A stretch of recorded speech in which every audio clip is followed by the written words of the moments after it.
जय हिंद। नमस्कार साथियों, कैसे हैं? उम्मीद करते हैं कि आप अच्छे होंगे और आपकी तैयारी जो है बिल्कुल अच्छी तरीके से चल रही होगी। तो साथियों, आज के इस क्लास में हम सभी लोग जो है यूपी ट्रिपल एससी फार्मासिस्ट के एग्जाम के लिए टॉप ऐसे प्रीवियस ईयर के क्वेश्चन को देखेंगे जो कि आपके 21 जून के एग्जाम के लिए जो है काफ़ी ही इम्पोर्टेंट है। तो साथियों, यदि आप भी UP triple SC pharmacist exam की तैयारी कर रहे हैं तो आपके लिए ये क्लास जो है रामबाण क्लास साबित हो सकते हैं। तो आप इस क्लास को बिल्कुल अच्छे से देखिएगा। तो चलिए क्लास को स्टार्ट करते हैं।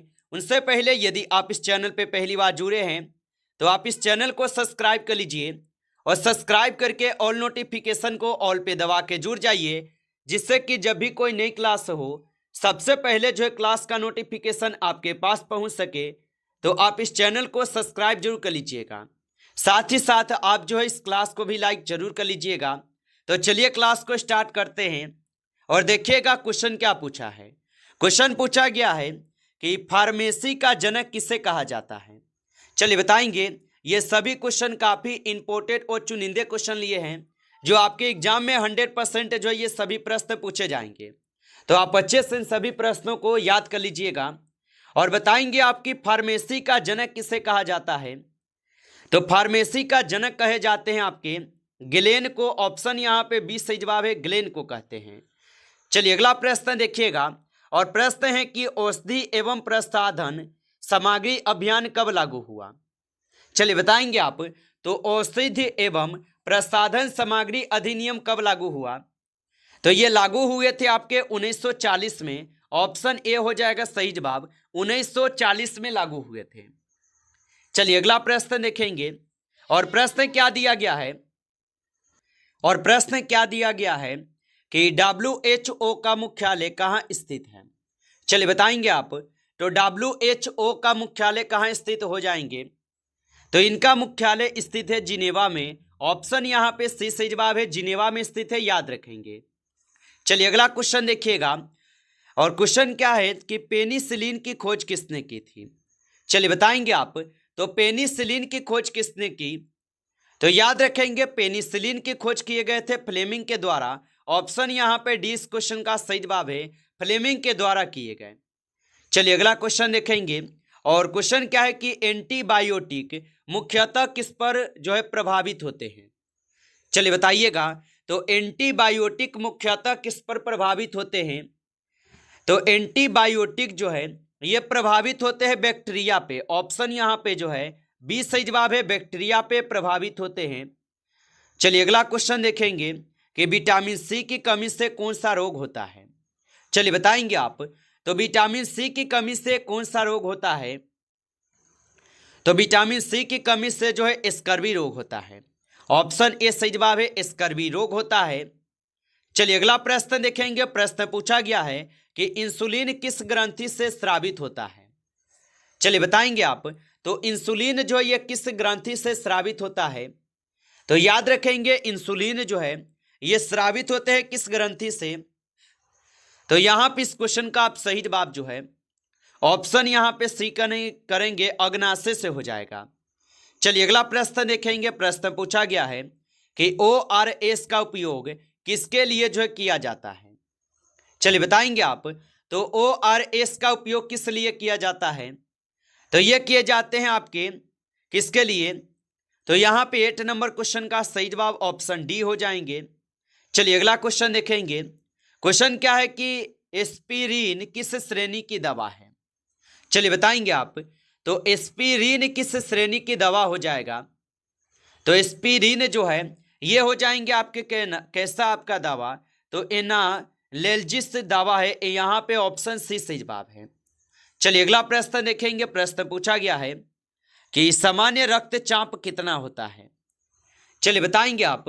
तो सामान्य रक्तचाप जो होगा ये होते हैं 120/80। ऑप्शन ए यहाँ पे सही जवाब है, 120/80 होते हैं। आगे देखिए अगला यहाँ पे प्रश्न पूछा है कि शेड्यूल एच दवाएं कैसे मिलती हैं। तो शेड्यूल एच दवाएं कैसे मिलती है। तो याद रखेंगे ये दवाएं मिलते हैं आपके डॉक्टर के पर्चे से। ऑप्शन यहाँ पे जो है 20 क्वेश्चन का सही जवाब है, डॉक्टर के पर्चे से। अगला प्रश्न, प्रश्न दिया गया है कि कैप्सूल किससे बना होता है। चलिए बताएंगे आप। तो कैप्सूल जो है ये किससे बना होता है। तो याद रखेंगे कैप्सूल जो है ये आपके किससे बने होते हैं। तो जिलेटिन से बने होते हैं। ऑप्शन यहाँ पे डी सही जवाब है। चलिए अगला प्रश्न देखिएगा। प्रश्न पूछा गया है कि एंटासिड का उपयोग किस लिए होता है। चलिए बताइएगा आप। तो एंटासिड का जो उपयोग है ये किस लिए होता है। तो एंटासिड का उपयोग होता है आपके एसिडिटी के लिए। ऑप्शन यहाँ पे जो है सी आपका सही जवाब है, एसिडिटी के लिए। आगे देखिए अगला क्वेश्चन है कि आई भी मार्ग का क्या अर्थ है। चलिए बताएंगे आप। तो आई भी मार्ग का क्या अर्थ है। तो याद रखेंगे आई भी मार्ग का जो अर्थ होगा ये नस में होगा। ऑप्शन यहाँ पे सी सही जवाब है, नस में होगा। अगला प्रश्न, प्रश्न दिया गया है कि बीसीजी वैक्सीन किस रोग से बचाती है। तो बीसीजी वैक्सीन जो है ये किस रोग से बचाती है। तो बीसीजी की जो वैक्सीन होती है ये आपके बचाते हैं टीबी रोग से। ऑप्शन यहाँ पे ए सही जवाब है, टीबी रोग से होगा। चलिए अगला प्रश्न देखेंगे कि फार्माकोलॉजी क्या है। चलिए बताएंगे। तो फार्माकोलॉजी क्या हो जाएगा। तो फार्माकोलॉजी जो है यहाँ पे हो जाएंगे क्या। तो ये दवाओं का अध्ययन है। ऑप्शन यहाँ पे सी सही जवाब है, दवाओं का अध्ययन। अगला प्रश्न, प्रश्न दिया गया है कि डिसइंफेक्टेंट का उपयोग कहाँ होता है। चलिए बताएंगे आप। और आप लाइक नहीं किए होंगे तो आप इस क्लास को एक बार लाइक कर लीजिएगा। नए जुड़े हैं आप इस चैनल पे तो आप इस चैनल को भी सब्सक्राइब करके ऑल नोटिफिकेशन को ऑल पे दबा के जुड़ जाइए, जिससे कि जब भी कोई नई क्लास हो सबसे पहले जो है क्लास का नोटिफिकेशन आपके पास पहुंच सके। तो आप इस चैनल को सब्सक्राइब जरूर कर लीजिएगा। और बताएंगे कि डिसइंफेक्टेंट का उपयोग कहाँ होता है। तो इसका उपयोग होता है निर्जीव वस्तुओं पर। ऑप्शन यहाँ पे बी सही जवाब है, निर्जीव वस्तुओं पे। अगला प्रश्न देखेंगे कि एंटीबायोटिक रेजिस्टेंस क्या है। तो एंटीबायोटिक रेजिस्टेंस क्या है। तो ये हो जाएंगे आपके दवा का असर कम होना। ऑप्शन यहाँ पे बी सही जवाब है। अगला प्रश्न देखेंगे। प्रश्न दिया गया है कि आइटमेट का उपयोग कहाँ होता है। चलिए बताएंगे। तो आइटमेट का उपयोग कहाँ होता है। तो आइटमेट का उपयोग होता है त्वचा पर। ऑप्शन ए सही जवाब है, त्वचा पर होगा। अगला प्रश्न देखेंगे। प्रश्न दिया गया है कि इमल्सन क्या है। चलिए बताएंगे आप। तो इमल्सन जो है क्या हो जाएंगे।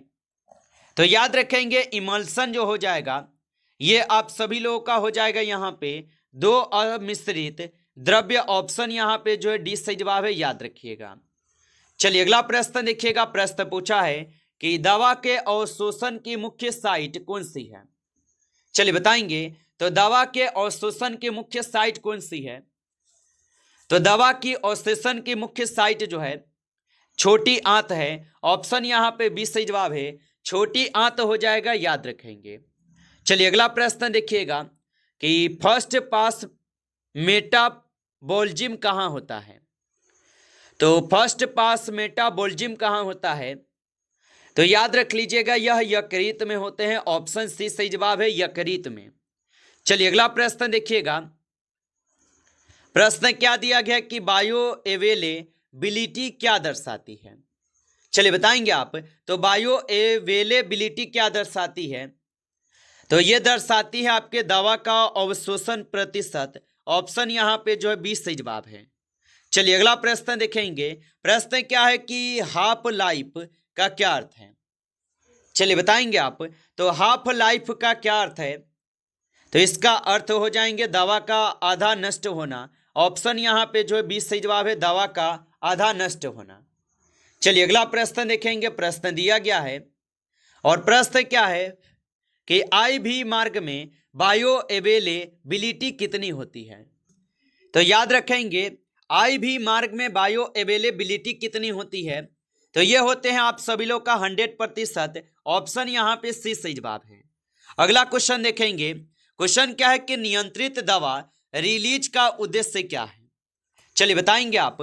तो नियंत्रित दवा रिलीज का उद्देश्य क्या है। तो याद रखेंगे इसका उद्देश्य जो हो जाएगा यहाँ पे धीरे धीरे असर करना होगा। ऑप्शन यहाँ पे 20 सही जवाब है। अगला प्रश्न है कि प्लाज्मा प्रोटीन बाइंडिंग किससे संबंधित है? चलिए बताएंगे आप। तो प्लाज्मा प्रोटीन बाइंडिंग किससे संबंधित होगा? तो ये संबंधित है वितरण से। ऑप्शन यहाँ पे बी सही जवाब है, वितरण से संबंधित है। चलिए अगला प्रश्न देखेंगे कि फार्माकोका इनेटिक्स में कौन सा शामिल नहीं है?